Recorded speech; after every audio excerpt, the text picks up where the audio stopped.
அன்புக்குரியவர்களே, ஆண்டவரும் இரட்சகருமாகிய கிறிஸ்து நாமத்தில் உங்களை வாழ்த்துகிறேன். இந்த பீலா திருச்சபை அன்பு தகப்பனார் சகோதரர் தேவப்பிரியம் ஐயா அவர்களை வாழ்த்துகிறேன். அவளோடு இணைந்து இந்த நாளில் உங்களோடு சில நிமிடங்கள் நிற்பதை குறித்து ஆண்டவருக்கு நன்றி செலுத்துகிறேன். இப்படிப்பட்ட வாய்ப்பை தந்தமைக்கு ஆண்டவருக்கும் அருமையான அன்பு ஐயா அவர்களுக்கும் மற்ற அவரோடு இணைந்து பணி செய்யும் அன்பு பாஸ்டர் ஒவ்வொருவரையும் வாழ்த்துகிறேன், வணங்குகிறேன். உயிரோடு எழுந்த பிறவே சீசரில் என்னானா உனக்கு தெரியாதா? என்னடா, ஒருத்தனை பிடிச்சி ஜெயிலில் சிலுவையில் அரைஞ்சிட்டாங்க, செத்து போனான், கல்லறையில் போட்டாங்க. இப்போ அவனுக்கு ஒரு குரூப் காணலைங்கிறான், இன்னொரு குழு உயிரோடு எழுந்துட்டாங்கிறான், இன்னொரு குழு எவனோ தூக்கிட்டு போயிட்டாங்கிறான். என்னென்ன ஊருக்கு புதுசாக எவ்வளோ தத்துவமாக ஒரு சீசர்கள் கேட்குறாங்க. ஆனால் அவர் என்ன சொல்கிறார்? உயிரோடு மூன்றாம் நாள் பல முறை சொல்கிறார். தீர்க்க தரிசனம் அதான் சொல்லுது. ஆனால் கூட இந்த சீசருக்கு என்ன நம்பிக்கை இல்லை. நாமளும் அப்படி தான் இருக்கிறோம். ஆண்டவர் என் கூட இருக்கிறாரு, எனக்கு விடுதலை கொடுப்பாரு, எனக்கு வாழ்வு கொடுப்பாரு, நிச்சயமாக கடவுளை நீ வழிநடத்துவார். நம்பிக்கை இல்லை. இந்த கடவுளுக்கு கண்ணே இல்லை. பாரு, எனக்கு எவ்வளோ கஷ்டம், எவ்வளோ வேதனை, எவ்வளோ துன்பம் வந்தோடனே சொல்கிறோம். இது மனுஷனுடைய குவாலிட்டி. அவர் உயிரோடு எழுந்த பிறகு இவ்வளோ பிரச்சனை இருக்குது. ஆனால் உயிரோடு எழுந்த பிறகு அதிலேருந்து 40 நாள் தான் பரத்துக்கு போகிறார். அதுதான் அப்போஸ்தலர் 1ஆம் அதிகாரம் 8ஆம் வசனத்தில், ஏன் கலிலேயாக மனுஷரே ஏன் வானத்தை அண்ணாந்து பார்த்து நிற்கிறீர்கள்? நீங்கள் எப்படி எடுத்துக்கொள்ளப்பட்டாரோ அப்படியே அவர் என்ன பண்ணுவார்? அது 40 டேஸ். ஏப்ரல் 4ஆம் தேதி ஈஸ்டரு, மே 14 அவர் பரத்துக்கு எடுத்துக்கொள்ளப்பட்ட நாள், திருநாள், பரத்துக்கு எடுத்துக்கொள்ளப்பட்ட திருநாள். போன வாரம் பெந்தேகோஸ்தே நாள், 50வது நாள். இயேசு உயிரோடு எழுந்து 50 நாள் விடுதலையின் திருநாள். இஸ்ரேல் மக்கள் எகிப்திலேருந்து வெளியே வரப்போ பஸ்கா பண்டிகை. ஒரு ஆட்டுக்குட்டி எடுக்கிறாங்க, வெட்டுறாங்க, ரத்தத்தை நிலையில் தேய்க்கிறாங்க. இரவில் சங்கார தூதன் வர்றான். யார் வீட்டு நிலையிலாம் ரத்தம் தேய்க்கப்பட்டிருக்கோ அந்த வீட்டு நிலையில் உள்ள தலைப்பிள்ளைகள் சாகலை. ரத்தம் இல்லாத வீடோட தலைப்பிள்ளைலாம் செத்து போகுது. பயங்கர எப்படி இருக்கும்? எல்லார் வீட்லேயும் பிள்ளை செத்து போச்சு, ஆடு செத்து போச்சு, மாடு செத்து போச்சுன்னா எப்படி இருக்கும்? கொஞ்சம் அப்படி ஒரு ஃப்ளாஷ்பேக்கில் போய் பாருங்கள். ஊரே அலங்கோலமாக நிற்கிது, இவன் தெம்பாக நிற்கிறான். அதுதான் பஸ்கா பண்டிகை. ஒரு ஆட்டுக்குட்டியை அடித்து ரத்தம் சிந்தி அதன் மூலம் அவனுக்கு விடுதலை கிடைத்தது. ரத்தம் சிந்தது இல்லாமல் பாவம் மன்னிப்பில்லை. அதனால தான் இன்றைக்கி நிறைய பேர் ஆட்டோடைய ரத்தம். நேற்று முந்தா நாள் போடிக்கு போயிருந்தேன். ஒரு பயங்கர டான்ஸு, பயங்கர 6-8 அடி, ரொம்ப ஒரு சாமியாக பாடியாக தெரியல எனக்கு. நாங்கள் காரில் வந்துட்டுருக்கோம், பயங்கர டிராஃபிக். வித்தியாசமாக 3 ஆடை பிடிச்சிட்டு போகிறான், 2 பேர். ஒரு ஆடோடைய விட எடை 50 கிலோ இருக்கும். பெரிய ஆடு, மாடு மாதிரி இருக்குது. அந்த செம்பரி ஆடு, அந்த மூக்கெலாம் அப்படி, அந்த கொம்பெல்லாம் அப்படி முறுக்கி இறுக்கி இருக்குது. 2 பேர் பிடிக்கிறாங்க ஒரு ஆட்டை. பிடிச்சினா என்ன, அந்த மாட்டை கொண்டே அடிக்க போகிறாங்க. அது ரத்தம் சிந்தெல்லாம் அவனுக்கு பாவம் மன்னிப்புங்கிற ஒரு நம்பிக்கை. அதே மாதிரி இயேசு தம்முடைய இரத்தத்தை சிலுவையில் சிந்தினதால் எபிரேயர் 13:12 இயேசு ரத்தம் சிந்தாமல் பாவம் மன்னிப்பில்லை, தம்முடைய ரத்தத்தை சிலுவையில் சிந்திட்டார், உங்களுக்கு எனக்கு மீட்பு கொடுப்பதற்காக ரத்தம். அதனால் நம்ம இன்றைக்கி ஆட்டோடைய ரத்தம், கோழியோட ரத்தம், மாட்டோட ரத்தம் நம்ம என்ன பண்ண வேண்டாம்? பலியிட வேண்டாம். எனக்காக என்னுடைய பாவங்களை ஒருத்தர் சிலுவையில் ரத்தம் சிந்தி விட்டார். அதுதான் யாத்ராம் 29ஆம் அதிகாரத்தில் ஒரு மாட்டை எடுத்து அதை அடித்து அது ரத்தத்தை எடுத்து அந்த பரிசுத்த பூமியில் தொளித்து மோசே கொண்டு போய் ஆரோனுடைய தலையில் தெளிக்கிறப்போ அவன் பரிசுத்தப்படுத்தப்படுறான். அந்த ஆண்டவர் உயிரோடு எழுந்த அதான் பஸ்கா பண்டிகை. அந்த பஸ்கா பண்டிகை இயேசுக்கு சிலுவையில் ரத்தம் சிந்தி உயிரோடு எழுந்தது. அதிலிருந்து 50 நாள் தான் விடுதலையின் பண்டிகை. யாத்ராகமம் லேவியராகவும் 21ஆம் அதிகாரத்தில் யூபிலி, இருவிடிகள் 23:10 இருக்கும். யூபிலி பண்டிகை, விடுதலையின் பண்டிகை. அந்த இயேசு செத்து போனார், பயந்து போன சீஷர்களுக்கு அந்த பயத்தை நீக்குவதான் பெந்தைக்கோஸ்தே திருநாள். அது கடந்த வாரத்தில் கொண்டாடப்பட்ட இன்றைக்கி 31, 24 பெந்தைக்கோஸ்தே திருநாள் கொண்டாடுவாங்க. அந்த பெந்தைக்கோஸ்தே திருநாள் ஆண்டவர் அந்த விடுதலை கொடுத்தது. அந்த பெந்தைக்கோஸ்தே என்பது இப்போ சிக்கல் வந்துருச்சு. என்ன சிக்கல் வந்ததுன்னா, பிதா, குமாரன், பரிசுத்த ஆவி. மூவொரு கடவுள் நம் கடவுள். இதில் உள்ள சிக்கல்னா யாத்திராம் 20ஆம் அதிகாரத்தில் என்ன சொல்கிறாரு? உன் தேவனாய கர்த்தர் அவர் என்றுக்கு உனக்கு வேறே. மார்க்கு 12:29 இயேசு கிறிஸ்து என்ன சொல்கிறார்? இஸ்ரவேலை கேள், உன் தேவனாய கர்த்தர். ஏன்னா அங்கே ஒரு கடவுள், நம்ம கடவுள் ஒரு கடவுள். நம்ம கடவுள் படைப்புக்கு ஒரு கடவுள், ஆள்றதுக்கு ஒரு கடவுள், மலைக்கு ஒரு கடவுள், இதுக்கு ஒரு கடவுள் இல்லை. நம்ம கடவுள் எல்லாம் ஒன்று தானே. இன்னும் 3 கடவுளுப்பா. 3 கடவுளை சொல்கிறப்போ நம்ம கடவுள் மூவொரு கடவுளாக செயலாட்டும் ட்ரினிட்டி லார்ட். ஆதியாகமம் 1ஆம் அதிகாரத்தில் 2ஆம் வசனத்தில் ஆவியானவர் ஜலத்தின் மேல் நீ தன்னுடைய ஒரே பேரனை குமாரனை விசுவாசிக்கிறவனோ அவன் கெட்டு போகாமல் நித்திய ஜீவன் அடையும்படிக்கு அவர் தந்தருளி இவ்வளவாய். அதே ஆண்டவர் தான் ஜோசுவாட்ட சொல்கிறப்போ நான் உன்னை விட்டு விலகுவதில்லை. அதே ஆண்டவர் தான் பவுலடிகள்கிட்ட சொல்கிறப்போ அப்போஸ்தலர் 18:9 நீ தைரியமாய் பேசு, நான் உன்னோடு இருக்கிறேன். ஐ ஆம் வித் யூ. உனக்கு தேவையானதான் தூய ஆவி. மூவொரு கடவுளாக செயலாட்டும் கடவுள். அதுதான் ஞானஸ்தானம் கொடுக்குறப்போ பிதா, குமாரன், பரிசுத்தாவி தெரிய நாமத்தால் உங்கள் நெற்றியில் சிலுவை அடையாளமிட்டு நாங்கள் உங்களை கிறிஸ்தின் மந்தைக்குள் இணைத்துக் கொள்கிறோம். நீங்கள் பாவத்திற்கு செத்து நீதிக்கு பிழைத்து கிறிஸ்துவுக்கு நற்சாட்சியாய் வாழுங்கள்னு உங்களுக்கு சாட்சி சொல்லுவாங்க. அதுதான் ஐயா பாவ மன்னிப்பை குறித்து சில வார்த்தைகள் சொன்னார். அழகாக யாரோ ஒரு சிஸ்டர் நல்லா பாவிக்கை புகலிடம் இயேசு ரட்சகர் பாரினில் பலியாக மாண்ட சூப்பராக பாடினாங்க. அவங்க பாடுறதோட கை ஆக்ஷனை பார்த்தீங்கன்னா அப்படி ரொம்ப சூப்பராக அடித்தாரோ இல்லையோ அந்த கையில் ஒரு ஆக்ஷன். ஒரு சினிமா படத்தில் ஒருத்தர் தவையில் அடிக்கிறப்போ அப்படி ஆக்கணுப்போ நீங்கள் எத்தனை பேர் கவனிச்சிக்கலாம். ரொம்ப ரசனை பண்ணேன்.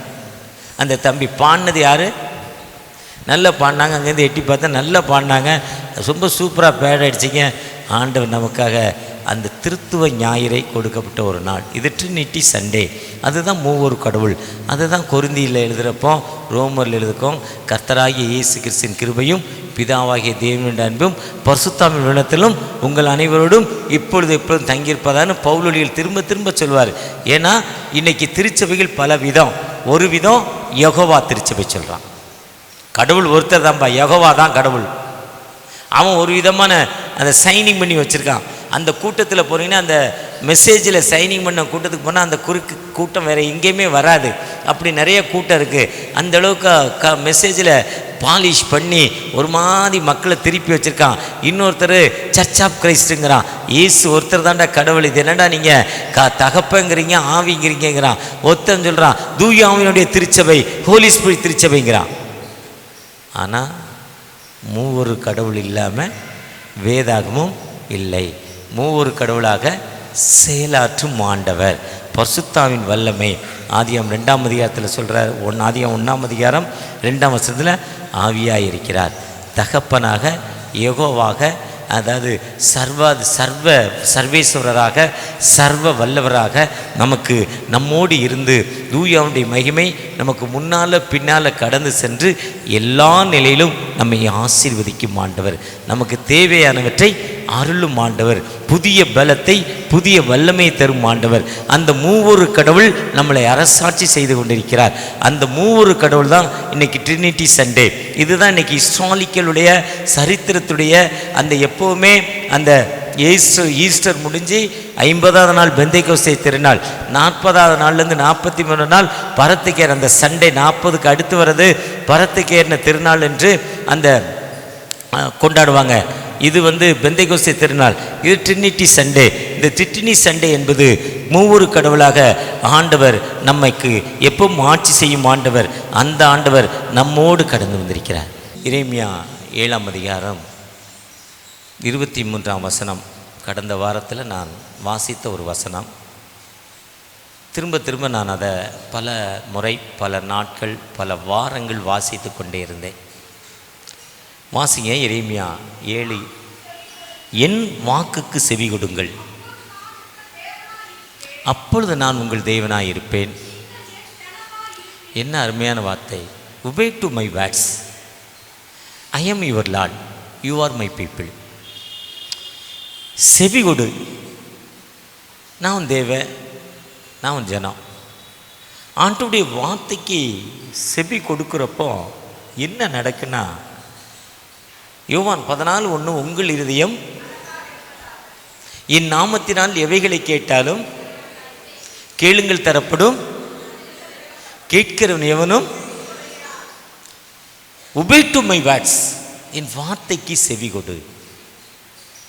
நான் உன் தேவன், நீ என் ஜனம். அதில் மாற்று கருத்தே இல்லை. சாதாரணமாக நம்ம எத்தனையோ வாழ்க்கையில் எவ்வளோ பிரச்சனைகள் மத்தியில் நான் என்னுடைய 66 வயது, ஐயா அபோவ் 80க்கு மேலே இருக்குன்னு நினைக்கிறேன், 80க்கு மேலே, 81. இந்த ஊழியத்தின் பாதையில் பீலா திருச்சபை, வேசார்பாடியில் பழம்பெரும் திருச்சபை, முற்போதுகிற ஆதி அப்போஸ்தலன்னு சொல்லலாம், ஆதி திருச்சபைன்னு சொல்லலாம்.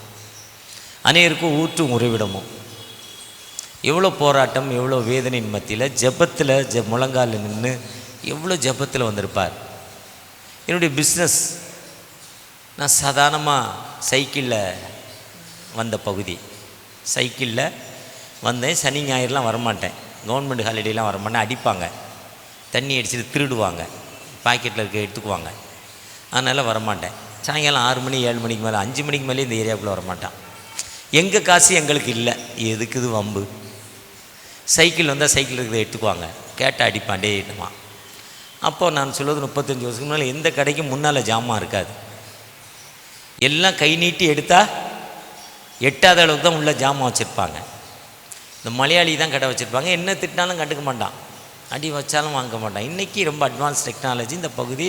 காரணம், பீலா திருச்சபைக்கு அப்புறம் நிறையா எல்லா மேல் வீட்டரையும் தடிக்க விழுந்தால் மாமன் வச்சா 4 பேரை வச்சுட்டு சர்ச்சை ஆரம்பிச்சிட்றான். 4 பேர் 2 பேர் வந்தோன்னா சர்ச்சை ஆரம்பித்து நிறைய எல்லா வீட்டு திருச்சபையும் எல்லா பாஸ்டர்ஸும் எனக்கு பழக்கம் ஆகிட்டாங்க, நண்பர்கள் ஆகிட்டாங்க, நல்ல என்னை மரியாதையாக வச்சுருக்காங்க. ஒன்பதும் அந்த பின்தங்கின பகுதி ரொம்ப கஷ்டம், ரொம்ப வேதனை. அப்படிலாம் தண்ணியிலெல்லாம் முட்டளவு தண்ணியிலெல்லாம் ஆட்டோ ஓட்டிகிட்டு வருவேன், 2 வீலர் ஓட்டும். மழை பெஞ்சால் தண்ணி முதல்ல நம்ம ஏரியாவுக்கு தான் வரும், இங்கே தான். அப்போ அந்த ரோடு கிடையாது, அந்த சுடுகாடு பிரிட்ஜு கிடையாது, அதோட ரோடு போய் முட்டிடும். அந்த குறிப்பிட்ட அங்கே ஒரு கோயில் இருக்கும், அதை தாண்டி அங்கே போக முடியாது. ரொம்ப வித்தியாசமாக இருக்கும் அந்த கோட்டஸ் பகுதியில். இதெல்லாம் என் ப்ராக்டிக்கலாக நான் கண்டுக்கிட்டது. ஆனால் அந்த கஷ்டத்தின் மத்தியிலையும் ஜெபத்தோடே வந்து உழைச்சி வேலை செஞ்சு விடாமல் ஆண்டவர்கிட்ட போராடி ஜெயித்ததல்ல. இன்றைக்கி வாழ்க்கையில் ஒரு உயர்ந்த இடத்துக்கு ஆண்டவர் என்னை கொண்டு போயிட்டார். சவுத்துக்கு கவலை இல்லை, பணத்துக்கு கவலை இல்லை, படுக்கிற இடத்துக்கு கவலை இல்லை. போனால் எங்கே போனாலும் 10 பேர், எந்த ரயில்வே ஸ்டேஷன், எந்த ஏர்போர்ட்டு, இந்தியா ஃபுல்லாக எங்கே போய் இறங்கினாலும் அன்னை வாங்க தோத்துறன்னு 10 பேர் எஸ்கார்டு மாதிரி எப்போ நிற்கிற அளவுக்கு ஒன்றுமே இல்லாமல் இருந்த என்ன ஆண்டவர் உயர்த்திருக்கிறார்னா, உபேட்டுதை விட ஆண்டவருடைய வார்த்தைக்கு செவி கொடுங்கள். நாம் செவி கொடுக்குறோமா? மனுஷனுக்கு அந்த டெக்னிக்கே கிடையாது. நேற்று வாட்ஸ்அப்பில் ஒரு வாத்தியார் சொன்னார், என்ன பாடம் சொல்லி கொடுத்தாலும் ஒரு பையன்கிட்ட கேள்வி கேட்டோன்னா தெரியாதும்பானா. என்ன சொல்லி கொடுத்தாலும் தெரியாது தான் பதில், ஒரே பதில், வேலை முடிஞ்சு போச்சு. தெரியுன்னு சொல்லி தப்பாக சொல்லி அதில் 2 அடி வாங்கி டோட்டலாக தெரியாது. ஆமாம், அப்படி தான் சொல்லுவானா, தெரியாதுன்றவானா. ஒரு நாள் இன்ஸ்பெக்டர் வந்தாரான் ஸ்கூலுக்கு, ஹெட்மாஸ்டர் கூப்பிட்டு, இன்ஸ்பெக்டர் வர்றாரா, கிளாஸில் பாடம் நடத்துகிற பையன்கிட்ட சொல்லி வை, கேள்வி கேட்குறப்போ கவனமாக சொல்லி வை, எதாவது தப்பாச்சு. அப்போ உடனே இவருக்கு இந்த பையன் எது கேட்டாலும் இவருக்கு தெரிஞ்சு இவர் கூட 6th 7th 8th வரையும் வந்துட்டான். அவனுக்கு தெரிஞ்சு தெரியாதுன்னு தான் சொல்லிக்கிட்டே இருந்திருக்கான். அப்போ அவனை கூப்பிட்டு, நாளைக்கு இன்ஸ்பெக்டர் வராரு, நீ பள்ளிக்கூடத்துக்கு வராத. எதுக்கு சார்? வராதுரா, என் மானத்தை காப்பாற்றுறான்னாரான். இல்லை சார், அவர் இன்ஸ்பெக்டர் எப்படி இருப்பார் நான் பார்க்கணும்ல, நான் பள்ளிக்கூடத்துக்கு வராமல் எப்படி இன்ஸ்பெக்டர் நான் வருவேன், தோத்துறேன்டா வருவேன் சார்ன்ட்டு. என்னால் 9 மணி ஸ்கூலுக்கு 9:05 வரவன் அன்றைக்கி 8:45 வந்துட்டானா, ஸ்கெயிட்டை மூடிடுவாங்கன்னு. இவர் சொல்லிட்டாரா இன்ஸ்பெக்டர் வரும்னா, டேய் கேள்வி கேட்பேன், தெரியுங்கிறவங்களாம் வலது கை உயர்த்து, பதில் தெரியாதவங்களாம் லெஃப்ட்டை உயர்த்தினாராம். அங்கே அன்றைக்கி சிலப்பதிகாரம் பாடம் போய்கிட்டு இருக்கு. இந்த கேள்வி இன்ஸ்பெக்டர் வந்துட்டார், கேள்வி கேட்க போகிறார். தெரியுங்கிறவங்களாம் கை உயர்த்தினா, எல்லோரும் வலது கை, தெரியாதவங்களாம் இடது கை. இவன் மட்டும் 2 கையும் வைத்தினானா. இவன் இடது கையை ஓத்துனா இவனுக்கு தெரியாதுன்னு கேள்வி கேட்க போகிறதில்ல. இதை விட கொடுமை வாத்தியார், என்னடா இப்படி ஒரு பயலாக இருக்கான், நம்மளை போட்டு கொடுக்கறதுக்கே இருக்கானே, இப்படி ஒரு முட்டா பயலாக இருக்கானே, 2 கையும் தூக்குறானா. உடனே வாத்தியாருக்கு அந்த இன்ஸ்பெக்டர் கேட்டாரா, எல்லாரும் ஒரு குரூப்பு லெஃப்ட்டு தூக்குது, தெரியுங்கிறவன் ஒரு குரூப்பு ரைட்டு தூக்குது, இதே அவன் 2 கையும் தூக்குறான், அப்பா அவன்கிட்ட ஏதோ ஒரு விஷயம் இருக்கு, அவன்கிட்ட கேள்வியான்னாரான். அவன்கிட்ட கேள்வி ஒன்றுன்னே வாத்தியாருக்கு இப்போ அவன் என்ன சொல்ல போகிறா, தெரியாது சொல்ல போகிறா. என்னடா அது சர்ம சங்கடன்னு வாத்தியார் என்ன பண்ணாரா,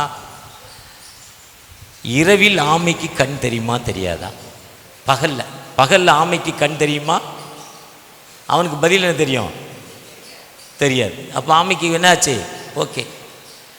இன்ஸ்பெக்டர் சம்மந்தம் இல்லாமல் கேள்வி கேட்குற, சிலப்பதிகாரம் நடத்துகிற சம்மந்தம் இல்லாமல் கேள்வி கேட்குறேன்னு கேட்டாரா. இன்னொரு கேள்வி கேள்றானாரா, காக்காவுக்கு இரவில் கண் தெரியுமா தெரியாதா, தூங்குறப்ப காக்காவுக்கு கண் தெரியுமா, ஏன்னா அது கருப்பு. இவன்கிட்ட கேட்டால் என்ன சொல்கிறான், கண் தெரியாது. வாத்தியார் இன்ஸ்பெக்டர் சொன்னாராம், என்னடா சம்மந்தம் இல்லாமல் கேள்வி கேட்குற, நடத்துகிற பாண்டத்திலேருந்து கேள்வி கேள்றா. இலக்கணத்தில் தெரியும் என்பதுக்கு எதிர்ச்சொல் எது, இதுதான் மனுஷன். ரொம்ப விவரமானவன் யாரு, அதுதான் போய் டே அதை சாப்பிடாதரா, எல்லாத்தையும் சாப்பிட்றான்னாரு சொன்னார்ல, அதை தொடாதரான்னாரு. எதை தொடுவோம், அதைத்தான். எதை சாப்பிடாதன்னா, இது மனிதனுடைய குவாலிட்டி, அதுதான் அதில் சொல்லாரு. செவி கொடு, நான் உனக்கு ஒரு கட்டளையை கொடுத்துருக்கேன்ல, அந்த கட்டளைக்கு நீ என்ன பண்ணு, பே பண்ணு, கீழ்ப்படி. அந்த கட்டளையின் வாழ்க்கைக்கு பாதைக்கு வெளிச்சம், உன் பாதைக்கு அது வெளிச்சம். அது இந்த கட்டளை என்பது மனிதனுக்கு வாழ்வு, வேதம் என்பது நமக்கு உயர்த்தும் வாழ்வு. ஒருவேளை அந்த வாழ்வுக்கு நம்ம செவி கொடுக்கல, எப்பவுமே வேதத்தை வாசித்து வேதத்தின்படி நடக்கிறப்போ அந்த வேதம் என்னை எல்லா நிலையிலும் பாதுகாக்கும், எல்லா நிலையிலும் என்னை உயர்த்தும், என்னை எல்லா நிலையிலும் வழி நடத்தும், எல்லா நிலையிலும் என்னை நல்ல நன்மையானவைகளை தரும். ஒருவேளை அந்த இடத்துல அது தீமையாக இருக்கும், ஆனால் பின்னால் அது நன்மையாக மாறிவிடும். ஒரு வருஷமோ 2 வருஷமோ 5 வருஷமோ 10 வருஷம் கழிச்சுன்னா அந்த காரியம் ஏன் நடக்கலைன்னா அன்னைக்கு நன்மையாக மாறப்போ கடவுள் இதைத்தான் இப்படி செஞ்சுருக்கிறாரு, நமக்கு தரல. எங்களுடைய ஃபேக்ட்ரி அங்கே ஒன்று இருக்குது, ஒரு இடம், அங்கே கள்ளுக்கடைக்கு இடம் பார்க்க வந்தாங்க. வந்தவங்கள்ட்ட சொன்னேன், அவங்க ஸ்கூல் எங்கே இருக்குது, பஸ் ஸ்டாண்ட் எங்கே இருக்குதுன்னு கேட்டாங்க. ஏற்ற மாதிரி ஸ்கூலில் காட்டினேன், கள்ளுக்கடை இல்லைன்ட்டு போயிட்டான். வாடகை 25,000 ரூபா 30,000 ரூபா வரும். எதுக்கு இப்படி பைத்தியக்கார தரமாக சொன்னேன்னா, 4 பேர் சாகிறத கடவுள் என்ன பண்ணலை, விரும்பலை. அந்த ஞானத்தை தரும் ஆண்டவர். பொதுவாக நம்முடைய ஆண்டுடைய வார்த்தைக்கு நம்ம எப்பெல்லாம் செவி கொடுத்து, அதுதான் சொல்கிறாரு மத்தேயு 6:33, முதலாவது தேவனுடைய ராஜ்யத்தையும் அப்பொழுது இவைகளெல்லாம் உங்களுக்கு. எந்த காரியத்தை நீங்கள் ஜெபத்தோடு தகப்பனே இதை செய்யலாமா வேண்டாமா, இந்த வேலைக்கு போகலாமா வேண்டாமா, இதை சாப்பிடலாமா வேண்டாமா, வீட்டுக்காரர் கூட சண்டை போடலாமா வேண்டாமா, மாமியாருக்கு சோறு போடலாமா வேண்டாமா, இல்லை இந்த வீட்டுக்கு வாடகைக்கு போகலாமா வேண்டாமா, எனக்கு நீங்கள் போதுங்க சொல்லுங்கப்பா இன்னும் சொல்கிறப்போ சங்கீதம் 32:8 சொல்லுது, நான் உனக்கு போதித்து நீ நடக்க வேண்டிய உண்மையில் கண்ணை வைத்து உனக்கு ஆலோசனை சொல்லுவேன். உனக்கு ஏசாயா 48:17 சொல்கிறாரு, நான் உனக்கு புரோஜனமானவைகளை போதிக்கும் ஆண்டவர், நம்மோடு பேசும் ஆண்டவர். பொதுவாக ஆண்டவர் வந்துட்டேன் இன்னும் கூட நின்றுக்கிட்டு நேரடியாக அந்த சினிமா படத்தில் வந்த மாதிரி பேசுறது இல்லை. நம்ம என்ன செய்யணுமோ அந்த உணர்வை தரும் ஆண்டவர். இதை நீ செய்ய, இதை நீ செய்யாத. கடவுள் நமக்கு அப்படிப்பட்ட வாழ்வை தரும் ஆண்டவர். அந்த வார்த்தைக்கு நம்ம எப்போ செவி கொடுக்குறோமோ, அந்த செவி கொடுக்குறப்போ அந்த ஆண்டவர் வாழ்வு கொடுக்கிறார். அந்த எசேக்கியேல் 18ஆம் அதிகாரத்தில் 9ஆம் வசனம், எசேக்கியேல் 18:9 என்பது எனக்கு அந்த 18:9 என்பது மறக்க முடியாத நம்ம, என் கட்டளையின்படி நினைந்து நியமங்களை கை கொண்டு உண்மையாய் இருப்பானானில் அவன்தான் யாரு. அடுத்து என்ன சொல்லுது, அதுக்கு முன்னால் 6ஆம் வசனத்தை வாசித்தீங்கன்னா சொல்லுங்க, என்ன சாப்பிடக்கூடாது, அந்த மலையில் போய் சோறு பொங்கி ஆடை வெட்டி சாப்பிட்டா கடவுள் வருவாருன்னு என்ன பண்ணக்கூடாது? போகக்கூடாது. அங்கே போனால் தான் அந்த ஊழியக்கார ஜெபம் பண்ணால் தான் விடுதலை கிடைக்குங்கிறது இல்லை. நீ இருக்கிற சர்ச்சில், நீ இருக்கிற வீட்டில் கண்ணீரோடு 2 கைகளையும் உயர்த்தி தாவீதின் குமாரனே எனக்கு இறங்கணும் இந்த இடத்துல கேட்குறப்போ இதை விட ஹீலிங் எங்கேயுமே கிடைக்காது. அந்த கன்வென்ஷன் கூட்டத்துக்கு தான் போனால் கிடைக்கும்ல, இங்கே போனால் தான் கிடைக்கல. நீ கேட்குற இடத்துல, நீ நிற்கிற இடத்துல, பஸ் ஸ்டாண்டாக இருக்கலாம், வேலை செய்கிற இடமா இருக்கலாம், எந்த இடத்துல இருந்தாலும் அந்த இடத்துலேருந்து ஆண்டவரை நோக்கி அழைக்கிறப்போ, என் நாமத்தில் எதை கேட்டாலும் ஆண்டவருடைய பாதத்தில் சாதாரண ஒரு மனிதனும் நீ கேட்குறப்போ, தகப்பனே என் பிள்ளைக்கு என்ன குரூப் எடுக்கணும், அவள் குரூப் 1 எழுதணும், ஒரு ஐஏஎஸ் ஆகணும், அவளுக்கு அந்த வாழ்வு கிடைக்கா, நீங்கள் ஜெபித்து அந்த பிள்ளை மேலே பிறந்ததுலேருந்து அந்த பிள்ளை மேலே ஒரு ஜெபித்துக்கிட்டே இருங்க. தூயாவுடைய மகிமை செலுத்திக்கிட்டே இருங்க. தேவையான ஞானத்தை கொடுக்கும் ஆண்டவர். ஒருவேளை இங்கே போய் படித்தாதான், இந்த ஸ்கூலில் படித்தாதான் இல்லை, எந்த ஸ்கூலில் படித்தாலும் அங்கே முன்னேற்றமான பாதையை ஆண்டவர் கொடுக்கும் ஆண்டவர், வழிநடத்தலை கொடுக்கும் ஆண்டவர். இது கல்வி ஆண்டு 2026-27 கல்வி ஆண்டுக்குள்ளே போகிறோம். என் பிள்ளைய நான் ஸ்கூலுக்கு அனுப்ப போகிறேன், என் பிள்ளைக்கு எப்படிப்பட்ட வாழ்வுன்னு நீங்கள் எதை நினச்சி கடவுள்கிட்ட ஒப்பு கொடுத்து ஜெபிக்கிறீங்களோ, என் மகன் ஒரு ஊழியக்காரனாக மாறணுமா, என் மகன் ஒரு ஐஏஎஸ்ஸாக மாறணுமா, என் மகன் இந்த தேசத்தில் ஜனாதிபதியாக மாறணுமா, ஒரு சமூக ஆர்வலராக மாறணுமா, இல்லை நீங்கள் என்ன நினச்சும் பிள்ளைக்காக ஜெபிக்கிறியோ அதுக்காக ஒப்பு கொடுத்து ஜெபிக்கிறப்போ ஆண்டவர் கொடுக்கும் ஆண்டவர். அதுக்காக இந்த மலைக்கு போக வேண்டாம், மலைகள் நோய் சாப்பிடாமலும். அடுத்து என்ன சொல்கிறார் பாருங்க. நரகலான விக்கிரன்னா ஃபோட்டோ மாட்டிட்டு அதுக்கு ஊதுவத்தி கொளுத்தக்கூடாது, மெழுகுவத்தி பொருத்தக்கூடாது, பூ போடக்கூடாது. போட்டுட்டா அங்கே ஒரு ஆவி வந்துடும். ஃபோட்டோ மாட்டிட்டிங்கனாலே அதில் ஒரு பூவும், ஃபோட்டோ மாட்டிருக்கீங்க தப்பு இல்லை, நாங்களும் எங்களுக்கு ஃபோட்டோ மாட்டியிருக்கோம், அதில் பூ போடக்கூடாது, மெழுகுவத்தி பொருத்தக்கூடாது, ஊதுவத்தி கொளுத்தக்கூடாது, கற்பூரம் கொளுத்தக்கூடாது. கொளுத்திட்டு அதை போய் முன்னால் இன்னும் கும்பிடக்கூடாது. கும்பிட்டுட்டாங்களே அங்கே ஒரு ஆவி வந்துடுது. இந்த ராக்கோடா இங்கே இருக்கான் பாருங்கள், நல்ல காலம் பிறக்குது. அவன் என்ன பண்ணுவான்னா, அமாவாசை இரவு ராத்திரி 12 மணிக்கு சுடுகாட்டுக்கு போவான். பெரிய சராய பாட்டில் கோழி பலியிடுவான். ஒரு பெரிய ஆவி அங்கே வரும். நிறைய ஆவி இருக்குது. நம்மகிட்ட இருக்குது ஹோலி ஸ்பிரிட். அவங்ககிட்ட இருக்க ஒரு பெரிய ஆவி அவங்ககிட்ட வரும். என்னடா வேணுங்க, நான் எந்த தெருக்கு போனோம், அசோக் புல்லர் ரோட்டுக்கு போ, பார்த்துக்கிறேன். அசோக் புல்லர் ரோட்டுக்கு வர்றப்போ அந்த நாய் குலைக்கும். நாய் வாயெல்லாம் கட்டிடுவான், குலைக்காது, ஒரு நல்லா வாயும் கட்டிடுவான். ஒரு வீட்டுக்குள்ளே முன்னால் வந்து நிற்பான். அங்கே ஒரு ஃபோட்டோ வச்சு அதுக்கு பூ போட்டு மாலை போட்டு யார் கும்பிட்றாங்களோ அந்த ஃபோட்டோவை இவன் கூட வர அந்த பெரிய ஆவி கூப்பிடும். ஏய் வா, அந்த வீட்டில் என்ன பிரச்சனை சொல்லுங்க. நீங்கள் என்ன சொன்னீங்களோ அதை ரிசீவ் பண்ணியிருக்கோம் அந்த ஆவி. அதுக்குள்ளே ஒரு ஆவி இருக்குது. அநேக ஆவிகள் உண்டு, கர்த்தருடைய ஆவி எங்கேயோ. அந்த ஆவி ரிசீவ் பண்ணியிருக்கோம். நம்ம சொல்கிறத ரிசீவ் பண்ணி இவன்கிட்ட சொல்லுவான். அப்போ தான் சொல்லுவான், நல்ல காலம் பிறக்குது, உங்கள் வீட்டில் இந்த கேடு இருக்குது சொல்லிவிட்டு காலைல 4 மணிக்கு வந்துடுவான். இன்னொரு பெரிய ஆவி, இன்னொரு ஆவி அனுப்புவான் நம்மகிட்ட. இந்த ஆவி அவனை அனுப்ப முடியாது வெளியே. அதே மாதிரி கட்டம் போட்டுட்டு ராத்திரி 12 மணிக்கு உங்கள் வீட்டில் இறந்து போனவங்க பேரை சொல்லி விசுவாசிக்கிறேன்னு சொன்னால் அந்த ஒரு ஆவி வந்துடும். ஆனால் தரித்திரம் உங்களுக்கு அப்போவே ஸ்டார்ட் ஆகிடுச்சு. அதனால் தூயாவுடைய மகிமை எங்கேயோ அங்கே தான் என்னது விடுதலை. மலைகள் மேல் சாப்பிடக்கூடாது, நரகலான விக்கிரங்களுக்கு நம்ம என்ன பண்ணக்கூடாது, பலியிடக்கூடாது.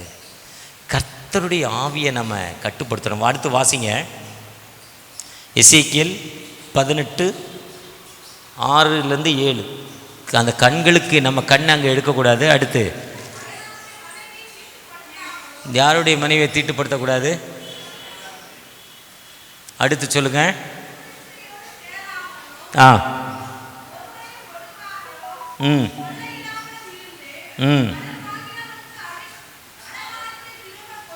கடன் வாங்கணுன்னு என்ன பண்ணணும், கொடுக்க முடியாத முன்னையால் பார்த்துக்கூட, முடிஞ்சதை பார்த்துக்கூடான்னு என்ன பண்ணக்கூடாது, சொல்லக்கூடாது. வாங்கிட்டோம், ஃபைனான்ஸு கெட்ட முடியல, கொடுத்தவன் வாங்கணும்னு நினைப்பான், ரொம்ப தொல்லை பண்ணுவான். முடிஞ்சால் வாங்கிக்கூடான்னு என்ன பண்ணக்கூடாது, சொல்லவே கூடாது. சொன்னாலே ஆண்டோடைய வார்த்தைக்கு செவி கொடுக்கல. இப்போ முன்னால் இருக்கிறதெல்லாம் அயலானுடைய மனைவி, அடுத்த பொண்ணு, அது இதெல்லாம் நரகாலான விற்கிறேன், இதெல்லாம் எல்லாத்துலேயும் இல்லை. 1,00,000 பேருக்கு ஒருத்தர் 2 பேர்கிட்ட தான் இருக்குது. ஆனால் வாங்கின கடன் கொடுக்காதான் 10 பேருக்கு 4 பேர் இருக்கும். கொடுக்க முடியல, என்ன பண்ண? ஆனால் வட்டிக்கு கொடாமலும் பொலிசை வாங்காமலும் அநியாயத்துக்கு தன் கையை விலக்கி மனுஷருக்குள்ள வழக்கை உண்மையாய் தீர்த்து, அதுதான் ஆண்டவருடைய வார்த்தைக்கு உபயோகப்படுறது, செவி கொடுக்கிறது. அதுதான் ஏசாயா 56. துன்மார்க்கன் தன் துன்மார்க்கத்தையும் அக்கிரமக்காரன் தன்னை நினைவில் விட்டு கர்த்தரிடத்தில் திரும்ப கடவன். ஏன் என் ஜபம் கேட்கப்படலைங்க? எதுக்குங்க என்னுடைய வலி என்னை விட்டு போல கேட்கலாம். ஏன் ஜபம் கேட்கப்படலைன்னு கேட்கலாம். எதுக்கு எனக்கு ஏன் இவ்வளோ பிரச்சனைன்னு கேட்கலாம். கேட்குறப்போ இந்த வசனங்கள் தான் கர்த்தருடைய வார்த்தை கர்த்தருடைய வார்த்தைக்கு நம்ம என்ன பண்ணலை, நம்ம கீழ்ப்படியில். எசேக்கியேல் 18:27 சொல்லுது, துன்மார்க்கன் தன் துன்மார்க்கத்திலும் சொல்றார், வாசிக்கிறார், மனம் திரும்புங்கள் அப்பொழுது நீங்கள் பிழைப்பீர்கள். அதுதான் வார்த்தைக்கு செவி கொடுப்பது. இன்னைக்கு ஆண்டவருடைய சரீரத்தையும் இரத்தத்தையும் விசுவாசத்தினால பெற்றிருக்கோம். இந்த ஆண்டவருடைய சரீரம் இரத்தம் என்பது எனக்காக, என்னுடைய பாவங்களுக்காக, என்னுடைய அக்கிரமங்களுக்காக அவர் அந்த ராத்திரியிலே அப்பத்தை எடுத்து தோத்தரித்து அவளுக்கு புசிக்க கொடுத்து, என்னுடைய சரீரம் உலகத்தின் பாவத்தை நீக்குவதற்கு கொடுக்கப்பட்ட என்னுடைய சரீரம், அநேகருடைய பாவத்தை நீக்குவதற்காக சிந்தப்பட்ட என்னுடைய ரத்தம் என்ற உணர்வோடு இந்த ரத்தத்தை நான் உண்மையாக புசிக்கிறப்பவே, தகப்பனே என் பாவங்கள் மன்னிக்கப்படணும், என் அக்கிரமங்கள் மன்னிக்கப்படணும், என் அநியாயங்கள் மன்னிக்கப்படணும்னு கேட்குறப்போ, ஆண்டவரை நோக்கி பார்க்குறப்போ, ஆண்டவர் அந்த நிலையிலிருந்து ஒரு விடுதலை கொடுக்கும் ஆண்டவர், நிலையிலிருந்து நம்ம உயர்த்து உயிருள்ள ஆண்டவர். அந்த ஆண்டவர் ஒரு காலம் கைவிடுறதில்லைங்க. அந்த ஆண்டவரை நோக்கி பார்த்த முகங்கள் ஒரு காலம் விற்கப்பட்டு போனதில்லை. உனக்கு கிட்னி பிரச்சனை இருக்கலாம், ஹார்ட் பிரச்சனை இருக்கலாம், இல்லை தைராய்டு பிரச்சனை இருக்கலாம், பிரஷராக இருக்கலாம், சுகர் வியாதியாக இருக்கலாம், எந்த வியாதியாக இருந்தாலும் எனக்கே அந்த வியாதி அரசாகலன்னு கேட்குறப்போ, எனக்கே அந்த வியாதியின் வர்றப்போ, என்னை பாதுகாப்பதற்காக, என்னை உயிரோடு வைப்பதற்காக ஆண்டவரால் அனுமதிக்கப்பட்ட வியாதி அந்த வியாதி. எனக்கு சுகர் 35 வருஷம், 36 வருஷம் இருக்கும், 66 வயசு. சுகர் எப்போவுமே A1C குறையவே குறையாது, 6.8 தான் இருக்கணும். 7.5, 8, 7.5, 8, 10, 15க்கு போயிட்டு 10க்கு கீழே வரவே வராது. காஞ்ச மாடு கம்பல் விழுந்த மாதிரி உங்கள் வீட்டுக்கு பாயசம் தந்தீங்கன்னா கடற்கடன்னு குடிச்சிருவேன். உங்கள் வீட்டுக்கு அதிரசம் தான் சாப்பிட்ருவேன். அப்புறம் கத்தர் மேலே பாரத்தை வச்சுட்டு ஜோம் பண்ணுவேன். ஒரு வாரம் ரொம்ப டைட்டாக இருப்பேன். பிறகு 20, 25 இன்சுலின் போடுவேன். பிறகு 10க்கு வந்துடும் இன்சுலின், எனக்கு தெரியும். ஆனால் இப்போ முடியல. வயசாக அந்த பிளட் சர்க்குலேஷன் குறைய முடியல என்னால். அப்போ நான் ஜோம் பண்ணுறேன், டயட் கண்ட்ரோல் எனக்கு தாங்க. நேற்று சூப்பர் மாம்பழம், இமாம் பசந்து. இங்கே ரோட்டில் விற்கிற பழம்லாம் இல்லை, இதெல்லாம் கல் வச்சது, பார்ப்பதுக்கு அழகாக இருக்கும், சுவை இருக்காது. தான் வாங்குவது கல் வைக்காது, 10 நாளாக இருந்தாலும் கெட்டு போகாது, அழுகவே அழுகாது, அப்படியே இருக்கும். அதுதான் கல் வைக்காத பழம். பழத்தை சாப்பிட்டா 2 உதடும் ஒட்டும், டேஸ்ட், இனிப்பு, அவ்வளோ டேஸ்ட்டு. அதையே பார்த்துட்டு ஒரு 20 கிராம் தான் சாப்பிட்டேங்க. அப்போ கூட விடலை. அது காலையில் செக் பண்ணுறேன் சுகர் அதிகமாக இருக்குது, ராத்திரி செக் பண்ணுறேன் நார்மலாக இருக்குது, காலையில் அதிகமாக இருக்குது. அப்போ கடவுள் என்னோடு பேசுகிறா பார்த்தியா. ஒரே சின்ன துண்டு அற்ப ஆசை. எங்கள் அம்மா சொன்னப்பறம் இதுக்கு கீழே போனால் நரகல், இதுவரையும் தான் டேஸ்ட்டு தெரியும். இந்த வியாதிக்காரங்களுக்கு மூக்கில் டீப்பை போட்டு உள்ளே இருக்குவாங்க, என்ன போகுதுன்னே தெரியாது. ஆனால் அந்த டேஸ்ட்டு இதிலே ஒரே ஒரு நரம்பு தான். ஆண்டோடைய படைப்பு பாருங்கள், இந்த இடத்துல இருக்க அந்த நரம்பு, அதை தாண்டிட்டா டேஸ்ட்டே தெரியாது, உரைப்பு தெரியாது, கசப்பு தெரியாது, புளிப்பு தெரியாது, ஒன்றும் தெரியாது. சூடு மட்டும்தான் தெரியும், வேறு ஒன்றுமே தெரியாது. கடவுளுடைய படைப்பு பாருங்கள். இருந்தாலும் நான் ஐயா மாதிரி ஒரு ஊழியக்காரர், எனக்கு ரொம்ப நெருங்கிய நண்பர், ஜோம் பண்ணிட்டு சாப்பிடுவேன்னுவார். ஜோம் பண்ணிட்டு சாப்பிட்டியா விஸ்வாசி சொல்லுவார். நானும் ஜோம் பண்ணிட்டு கடவுள்கிட்ட கேட்டேன், அவர் சொன்னார், நீ ஒரு சாப்பாடுறாமே, டேஸ்ட்டாக சாப்பிட்ற ஆள், ரொம்ப சுவையாக சாப்பிட்ற ஆள், ஹார்ட் அட்டாக் வந்து செத்து போவ, கொலஸ்ட்ரால் கூடிரும், அதனால் உனக்கு சுகர் வியாதி பெர்மிட் பண்ணியிருக்கேன். நீ என்ன பண்ணக்கூடாது, உன் டயட் கண்ட்ரோலுக்கு தான் இதை என்ன பண்ணியிருக்கேன். ஒருவேளை டயட் கண்ட்ரோல் இல்லை, நான் சுகர் வியாதி எனக்கு வரலன்னா நான் ஒரு 35 வயசுக்குள்ளே இறந்து போயிருப்பேன். 35-40 வயசுக்குள்ளே நான் இறந்து போயிருப்பேன். இப்போ 66 வயசு வரை இருக்கேன்னா எதுக்காக? வாழ்வை நீட்டிப்பதற்காக. எனக்கு வாழ்க்கையில் ஒரு ஸ்பீட் பிரேக். அது சில நேரத்தில் நான் திங்க் பண்ணுவேன், இவ்வளோ காசு இருக்குது. முந்தா நாள் காலையில் 7 மணிக்கு அவ்வளோ டிஃபன் விருந்து, 11 மணிக்கு இன்னொரு விருந்து, 3 மணிக்கு இன்னொரு விருந்து, 7 மணிக்கு இன்னொரு விருந்து, அடுத்து ட்ரெயினில் ஏறுறேன், கொடுத்துக்கிட்டே இருக்கான். கடவுளே என்ன போதும் உட்கார்றான்ட்டார். இவ்வளோ தான் லைஃப்புங்கிறார். இருக்கு என்ன பண்ண முடியல, அதுதான் சொல்கிறார். கண்கள் பார்க்க உன்னையால் என்ன பண்ண முடியாது. பொருள் பெருகினால் திரும்பவுடைய எண்ணிக்கையும் நீ பார்ப்பானால் உன்னையால் அது என்ன பண்ண முடியாது. கடவுள் எனக்கு கொடுக்கப்பட்ட வாழ்க்கை அது. இதுதான் ஆண்டவருடைய வார்த்தைக்கு செவி கொடுத்தல். செவி கொடு, obey to the Lord. ஆண்டவருடைய வார்த்தைக்கு நம்ம எப்போ செவி கொடுக்குறோமோ, இன்றைக்கி நீங்கள் என்ன வேதனையில் வந்தாலும், என்ன கஷ்டத்தில் வந்தாலும், இந்த வேதத்தை கையில் எடுத்து கர்த்தருடைய வேதத்தின்படி நடக்கிற உத்தம மார்க்கத்தார் இன்று நான் உனக்கு கட்டளையை கருத்தாய் கை கொள்ளுவாயானால் உலகத்துள்ள சகல ஜாதிகள் உன்னை. கர்த்தருடைய வசனம் என் கால்களுக்கு தீபமும், கர்த்தருடைய வேதம் குறைவற்றதும் உயிர்ப்பிக்கிறதுமாய் காணப்படுகிறது. கர்த்தருடைய வசனம் என் கால்களுக்கு தீபமும். இதை சொல்லி சொல்லி நீங்கள் ஜெபம் பண்ணுங்க. உன் கிட்னி பிரச்சனை மாறும், உன் ஸ்டோன் பிரச்சனை மாறும், உன் நெஞ்சில் இருக்க ஹார்ட் ப்ராப்ளம் மாறும், உனக்கு இல்லை அந்த தூக்கம் வரல, ராத்திரி கெட்ட கனவுகளின் சிந்தனையில் வந்திருக்கிற உனக்கு விரோதமாக உருவாக்கப்பட்ட அசுத்தாவிகளுடைய கட்டுக்கள் மாறும். ஆண்டவர் உன்னை உயர்த்தும் ஒரு உயிருள்ள ஆண்டவர் உன்னோடு கடந்து வந்திருக்கிறார். அந்த ஆண்டவர் ஒரு காலம் உங்களை கைவிடுறதில்லை. அதுதான் சொல்கிறாரு, உன் வனத்தை நீ பட்டிக்கு கொடுக்கக்கூடாது, இதெல்லாம் விட்டுருங்க, பின்னால் அவருடைய வார்த்தைக்கு கீழ்ப்படிங்க. கீழ்ப்படிந்து ஆண்டவருக்கு நீங்கள் கீழ்ப்படிங்க. தகப்பனே என்னை பிளஸ் பண்ணுங்கன்னு கேளுங்க. அந்த ஆண்டவர் உயர்த்தும் ஆண்டவர். அந்த ஆண்டவரை நோக்கி பார்ப்போமா? நோக்கி பார்க்கிறப்பா. இந்த பீலா திருச்சபை மக்களுக்காக, அருமையான அன்பு ஐயாவுக்காக, அவரோடு இணைந்து பணி செய்ய அவருடைய மருமகனுக்காக, அவருக்கு உதவியாக இருக்கும் அனைத்து பிள்ளைகளுக்காக ஜெபிக்கிறேன்ப்பா. இந்த நேரத்தில் எத்தனையோ கண்ணீரின் மத்தியில், வேதனையின் மத்தியில், துன்பத்தின் மத்தியில் இந்த வாரத்தில் நான் ஃபீஸ் கட்டணும், கர்த்தருடைய வார்த்தை கீழ்ப்படிங்கன்னு சொன்னீங்க.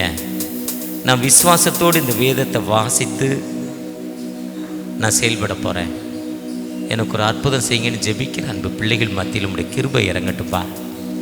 அடுத்த வாரம் நான் வேதத்தை வாசித்தேன், கீழ்ப்படிந்த ஆண்டவர் எனக்கு விடுதலை தந்தான்னு திருச்சபையிலிருந்து சாட்சி சொல்லணும். இந்த திருச்சபையிலேருந்து நான் ஜெபிக்கிறப்போ ஆண்டவரின் ஜெபத்தை கேட்டார் என்று சாட்சி சொல்லணும்ப்பா. ஒவ்வொருவரையும் ஆசைப்படுங்க. திருச்சபையுடைய மூத்த மக்களுக்காக, வாலிப பிள்ளைகளுக்காக, சிறு பிள்ளைகளுக்காக, நல்ல இசைக்குழுவிற்காக, பாடல் குழுவினருக்காக ஆசீர்வதிக்கிறோம். விசேஷமாக இன்று விசுவாசத்தை நம்முடைய சரீரத்தை ரத்தத்தை பெற்றுக்கொண்டிருக்கணும். எங்களை ஆசீர்வதிங்க. மீட்பர் இயேசு மூலம் ஜெபம் கேளும் அன்பின் தகப்பனே, ஆமென்.